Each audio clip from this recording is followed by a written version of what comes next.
بسم اللہ الرحمن الرحیم الحمد للہ والصلاة والسلام علی رسول اللہ وعلی آلہ وصحبہ ومن والاه اعوذ باللہ من الشیطان الرجیم وَإِذَا سَأَلَكَ عِبَادِي عَنِّي فَإِنِّي قَرِيبٌ أُجِيبُ دَعْوَةَ الدَّاعِ إِذَا دَعَانِ فَلْيَسْتَجِيبُوا لِي وَلْيُؤْمِنُوا بِي لَعَلَّهُمْ يَرْشُدُونَ۔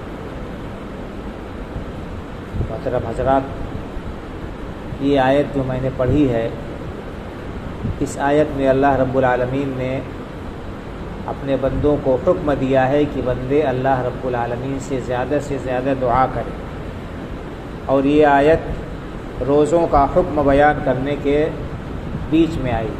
اس سے پہلے بھی روزے کی فرضیت بیان کی گئی ہے، اس کے بعد والی آیت میں بھی روزوں کے احکام بیان کیے گئے، بیچ میں دعا کا حکم دیا گیا ہے۔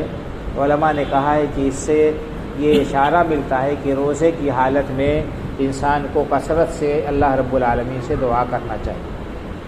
ہم سب اللہ کے بندے ہیں، سب کے سب محتاج ہیں، اللہ تعالیٰ بے نیاز ہے، سب کی ضرورتیں پوری کرنے والا ہے۔ ہم میں سے کوئی بھی بندہ ایسا نہیں ہے جس کی تمام ضروریات پوری ہو جائے اور وہ کسی چیز میں کا محتاج نہ ہو۔ تو بہرحال بندگی کا تقاضا یہ ہے کہ ہم اللہ رب العالمین سے زیادہ دعا کریں۔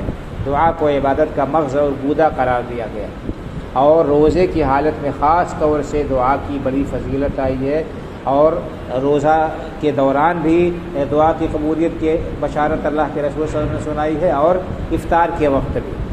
حدیث میں آتا ہے کہ 3 طرح کے لوگ ہیں جن کی دعا رد نہیں ہوتی، جن کی دعا اللہ رب العالمین کی بارگاہ میں قبول ہوتی ہے۔ ایک تو مسافر پردیسی، اس کی دعا، دوسرے والدین کی دعا اولاد کے حق میں، تیسرے روزے دار کی دعا۔ یہ 3 طرح کے لوگوں کی دعا اللہ رب العالمین رد نہیں کرتے۔ تو روزے کی حالت میں انسان کثرت سے دعا کرے، اور دوسرے افطار کے وقت خاص طور سے حدیث میں آیا ہے کہ ان للصائم عند فطرہ دعوۃ لا ترد، افطار کے وقت روزے دار کی ایک دعا ضرور قبول ہوتی ہے۔ تو ہمیں چاہیے کہ ہم اس موقع کا فائدہ اٹھائیں اور اللہ رب العالمین سے زیادہ دنیا اور آخرت کی بھلائی کا ہم سوال کریں، دنیا کی بھی بھلائی سوال کریں اور آخرت کی بھلائی کا بھی سوال کریں۔ بہترین اور جامع دعا قرآن کریم میں اللہ تعالیٰ نے سکھائی ہے کہ ہم کیا کریں، ربنا آتنا فی الدنیا حسنۃ وفی الآخرۃ حسنۃ وقنا عذاب النار۔ 1 سطر کی دعا ہے، دنیا اور آخرت کی بھلائی اللہ تعالیٰ نے اس میں جمع کر دی۔ کیا کہیں ہم، ربنا آتنا فی الدنیا حسنہ، اے ہمارے پروردگار ہمیں دنیا میں بھی بھلائی دے، وفی الآخرۃ حسنہ، اور آخرت میں بھی بھلائی سے نواز، وقنا عذاب النار، اور اللہ ہمیں جہنم کے عذاب سے بچا لے۔ کتنی عظیم دعا ہے، یہ اللہ تعالیٰ نے تلقین کی ہے، بتائی ہے۔ تو ہمیں یہ دعا بھی پڑھنا چاہیے، اور اپنی زبان میں ہم جو دعا اللہ تعالیٰ سے مانگے اللہ تعالیٰ سب کی دعائیں قبول کرنے والا ہے، اور ہر زبان کو اللہ تعالیٰ سمجھتا ہے۔ تو دعا کے رمضان کے موقع مناسبت سے دعا کی بڑی فضیلت و تاکید ہے، اور دعا انسان کو کرنا چاہیے۔ لیکن دعا کی قبولیت ضروری نہیں ہے کہ ہم جو مانگے وہی مل جائے۔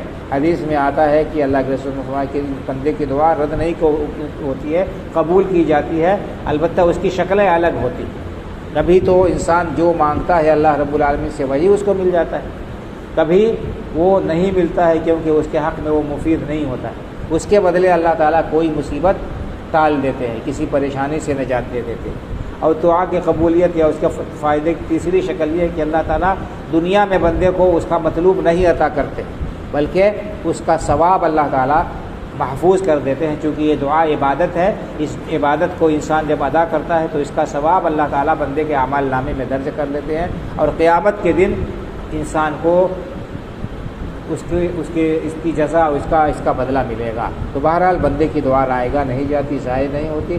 شرط یہ ہے کہ اخلاص کے ساتھ مانگے، شرط یہ ہے کہ غلط دعا نہ مانگے، اللہ کی نافرمانی کی دعا نہ مانگے، اور اسی طرح سے اس کو دعا کی قبولیت کا یقین ہو، اس یقین کے ساتھ دعا مانگے کہ اللہ تعالیٰ ضرور ہماری دعا قبول کرے۔